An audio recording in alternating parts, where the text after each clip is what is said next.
The U.S. is heading into its fourth year of the coronavirus pandemic, and though COVID-19 cases and deaths are climbing once again, many physicians and public health experts are hopeful that 2023 will be a better year than previous ones. World Health Organization, WHO, Director Tedros Adhanom Ghebreyesus has even hinted at the possibility of COVID no longer being a global health emergency sometime in the coming year. Much of the optimism boils down to immunity.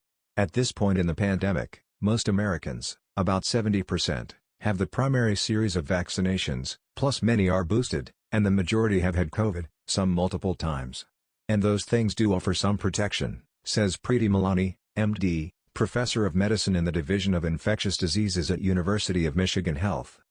Compared with this time last year, there's also more widespread access to at-home COVID-19 tests, high-quality masks, life-saving treatments and updated vaccines that can help to protect against some of the more recently circulating coronavirus variants. COVID isn't gone, Malani says, but we have the tools to move forward, to do all the things that are important to us. Still, the virus could throw some curveballs in 2023, like it's done before. Here's what infectious disease experts are keeping a close eye on in the new year. 1. New coronavirus variants. As long as the coronavirus continues to circulate, new versions of the virus are expected to occur. What's unknown, however, is how these future variants will impact the course of the pandemic. Omicron and its subvariants have been dominating the scene for more than a year now. And though the highly contagious Omicron variant came in with a fury, cases and hospitalizations eventually dropped and evened out by the fall of 2022. It's important to note, however, that even when overall hospitalization rates dipped, the rate of hospitalizations among adults 65 and older still towered over younger Americans, data from the Centers for Disease Control and Prevention shows. If Omicron and its descendants continue to reign, it's possible that COVID-19 becomes a more predictable seasonal illness, similar to the flu and other human coronaviruses that cause cold-like symptoms, says Stephen Lawrence, MD, a professor of medicine in the Division of Infectious Diseases at Washington University School of Medicine in St. Louis. However, if an entirely new, more immune-evading variant of the virus, one with its own Greek letter, like Delta or Omicron, makes its way to the top, we could see another surge of illness, no matter the time of year, Lawrence says. The coronavirus strain everyone is watching right now is XBB.1.5, which is a close relative of XBB, a recombinant, or hybrid, of two BA.2 sublineages. Together these Omicron offshoots account for nearly 45% of COVID-19 cases in the U.S., the latest CDC data shows. That proportion is closer to 75% in some areas, such as New England. XBB.1.5 may be more transmissible than others, the CDC says, but it's not yet known if it causes more severe disease than previous strains. We're closely watching this variant to see how well our vaccines and treatments are working against it, the CDC said in a December 30 tweet. 2. COVID-19 treatments.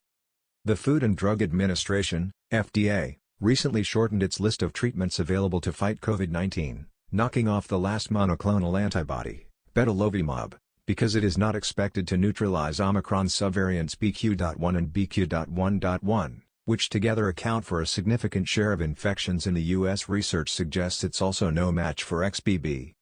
When it comes to the effectiveness of antiviral treatments, Paxlovid, Nirmatrelvir, Veklury, Remdesivir, and Lagevrio, Molnupiravir, Dean Bloomberg, MD, Professor of Medicine and Chief of the Division of Pediatric Infectious Diseases at UC Davis Health, says so far, so good.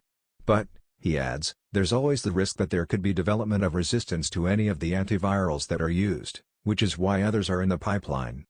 He predicts that the focus in 2023 will be less on development of new monoclonal antibodies and more on antiviral therapies and anti-inflammatory therapies, because a lot of the morbidity and mortality related to COVID is due to inflammation that occurs, he says. William Gardo, MD, Assistant Professor of Medicine at Johns Hopkins Medicine, recommends that anyone 50 and older who tests positive for COVID-19 talk to a healthcare provider about antiviral treatment options to prevent a severe case of COVID. I feel like there are a lot of people who can benefit from the at-home treatment Paxlovid, who maybe aren't getting it, he says. Studies have shown that the prescription pill can reduce the risk of hospitalization by 51% in adults with COVID-19. Its effect has been shown to be even greater in high-risk individuals, including older adults and people who are immunosuppressed. 3. Making progress on long COVID. I am hopeful that we'll understand this better, Malani says about long-haul COVID, the term used to describe a range of symptoms that can emerge or linger long after a coronavirus infection fades. Millions of Americans have been affected by long COVID, many are battling debilitating effects. Studies are underway to better understand long COVID and its causes, and also how it can potentially be treated. I don't suspect that it's going to be like, here's a pill and you're better. I think this is a very complicated condition, Malani says. Already there is some evidence to suggest that vaccinated individuals have a lower risk for developing long COVID, Lawrence says. So if you're concerned about long COVID, be up to date on your vaccines. Even if it doesn't prevent you from getting COVID, it certainly prevents severe illness, and then it also looks like it may reduce the risk of long COVID as well, he adds. 4. A new generation of COVID vaccines. The current suite of vaccines has saved millions of lives.